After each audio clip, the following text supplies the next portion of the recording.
কখনো মনে চায় আল্লাহর উপরে অভিযোগ করি যে বন্ধুকে তো বললেন দেখা রাখবেন, আজকে 1 বছরের উপরে হয়ে গেল, 60,000-এর উপরে মারা গেল, এখন পর্যন্ত তো দেখলাম না একটা আবাবিল ওইখান দিয়ে চক্কর দিতে।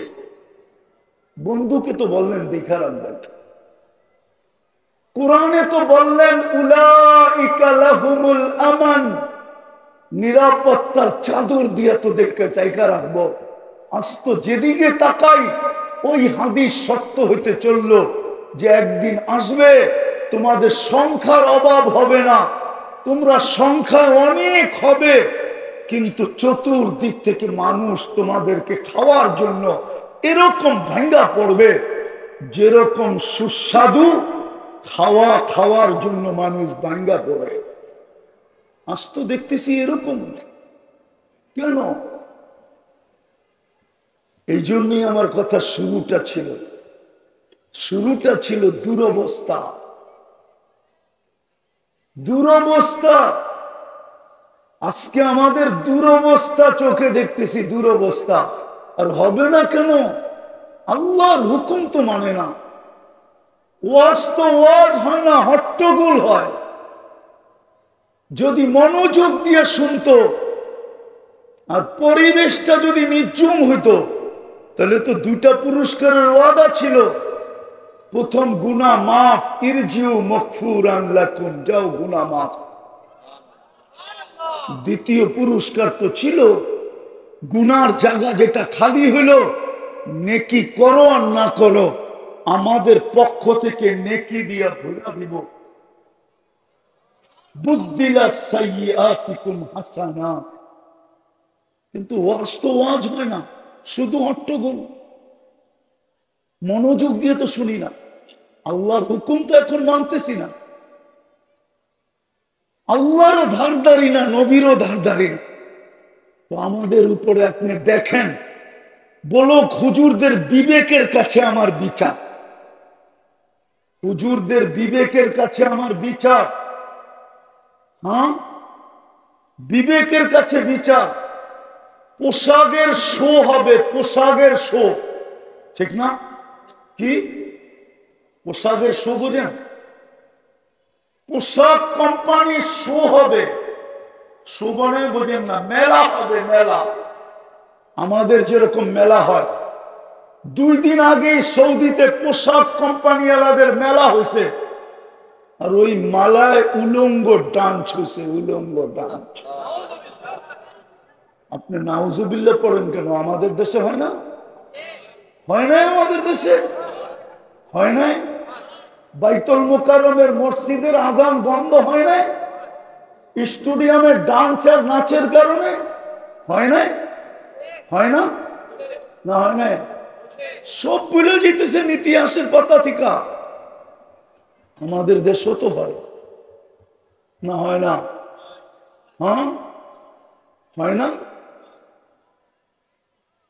একটু আগেই পেপারে দেখলাম, মিডিয়ায় দেখলাম, 2 দিন আগে এদেরই প্রশংসা করতে করতে করতে করতে করতে আমি মিডিয়াওয়ালাদের পায়ে হাত রাখি। 2 দিন আগেই তো দেখলাম এই স্টারদের প্রশংসা করতে করতে করতে আপনারা তেল মারতে মারতে তেলের দাম বাড়ায় দিলেন। আজকে আবার পেপারে নষ্টা লেখলেন কি করে? যে এরা সব নষ্টা ছিল, এরা মন্ত্রীদের বিছনা গরম করত, এটা লেখেন কি করে? 2 দিন আগেই তো দেখলাম এদের প্রশংসা করতে করতে তেল মারতে মারতে তেলের দাম বাড়ায়া দিলেন। এখন তো আপনার এই স্বৈরাচার বলতে বলতে গলা শুকায় ফেলতেছেন। এটা করেন কি করে? আমি বুঝানোর জন্য বলতেছি, ক্রিটিসাইজ না। আজকে আল্লাহ আমাদের উপরে নারাজ। মাইনা নেন আমার কথা, এটা উম্মত। কয়েকজন হুজুর দেখা মনে করেন না, টুঙ্গি ইস্তেমা দেখা মনে করেন না যে আল্লাহ পক্ষে চলে আসবে। এটা উম্মত, উম্মত, উম্মত, একটা দল না। এটা উম্মত, উম্মত মনে করেন, উম্মত। উম্মত বোঝেন না আপনি, চোখের পানি ঝরানো উম্মত এটা। 23 বৎসরের ভিতরে একদিনও চোখের পানি শুকায় নাই। আমার কাছে প্রমাণ আছে। দুনিয়ার থেকে যখন বিদায় নিতেছিলেন তখনও চোখের পানি শুকায় নাই, জড়তে ছিল। প্রমাণ আছে, কবরে এখনো কাঁদতেছেন। আমি গত 16 আগস্ট ছিলাম মদিনা মুনাওয়ারায়। যখনই যাই আমার মন চায় যদি একবার অনুমতি দিত আমি রওজা একটু কান পাইতা, শুনতাম যে ভিতরে কি বলে। কাঁদে না চিৎকার দেয়? না চিৎকার দিয়ে বলে মা বি উম্মতি, আমার উম্মতের কি হইল? যাদের জন্য আমি 23 বছর চোখের পানি শুকাইতে দিই নাই, যাদের জন্য মৃত্যু লগ্নে দুনিয়া থেকে চলে যাবে। জিবরিল জিজ্ঞাসা করছে আতাবকি ওয়া আনতা ইলা রাফিকিল আলা, আপনি তো আল্লাহর সান্নিধ্যে চলে যাবেন, এখনো কাঁদেন কেন? অথচ 6-9 ফ্যামিলির ঘরে বাতি জ্বালানোর মতো তেল ছিল না। ক্ষুধার্ত যেতেছে দুনিয়ার থেকে, ক্ষুধার্ত। হাসান হোসাইন ক্ষুধার্ত, ফাতেমা আলী ক্ষুধার্ত, 9 ফ্যামিলি ক্ষুধার্ত, কারো জন্য কোনো অভিযোগ নাই। বলতেছে জিবরিল ফামান লিবাদিলি উম্মতি, আমার উম্মতকে কে দেখা রাখবে এটা বলো। আবুল সামরকান্দি তো লেখছে ওলামা মানুক আর না মানুক। আবুল সামরকান্দির কিতাব পড়া দেখেন, শুধু একটা পড়লে পাবেন না, সবগুলা পড়তে হবে আপনাকে। আর আমিও এরকম এক নাসর বন্দা, আমি কিতাবের নাম কাউকে বলি না, কারণ আমি বড় কষ্ট করে খুঁজা বাহির করছি। কেউ বললেই যে বইলা দিব, ফোন করলেই যে দিয়া দিব, আমি ওই পাবলিক না। আমার কাছ থেকে আপনি পিটায়ও কিতাবের নাম বের করতে পারবেন না। আপনি পড়েন, একদিন পাবেন ইনশাআল্লাহ, এটা আমি গ্যারান্টি দিতে পারি। আপনি পড়েন। আবুল সামরকান্দি তো লেখছেন কবর থেকে যখন উঠবেন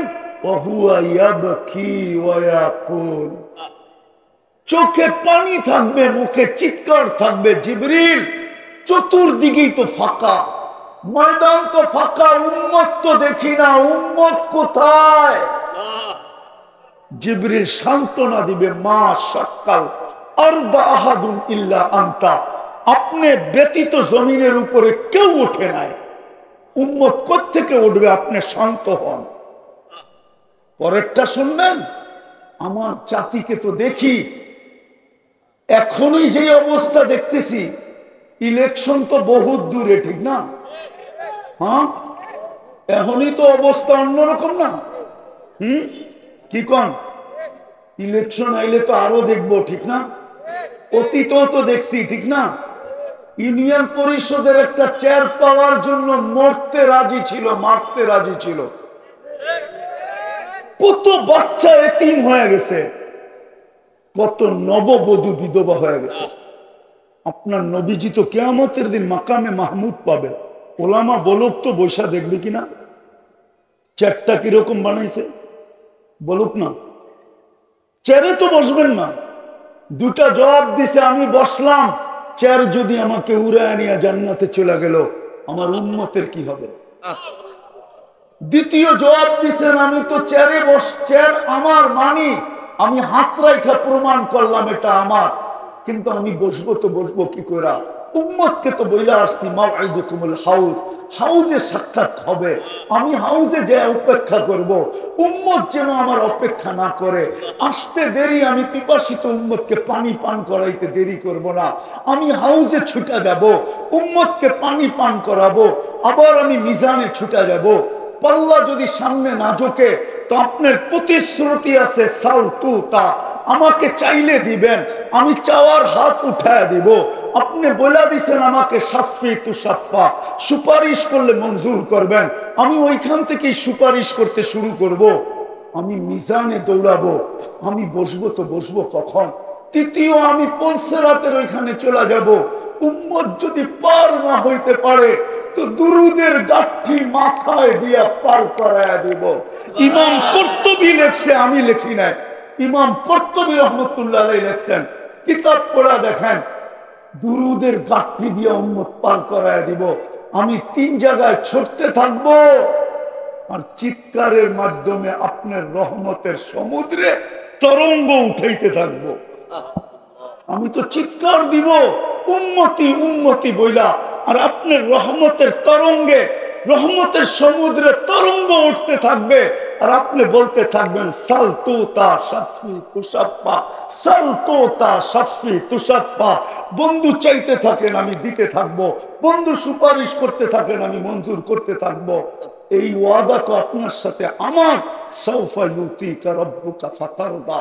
আজকে ওই উম্মত নবীর নামে 10 বার দুরূদ পড়তে চায়।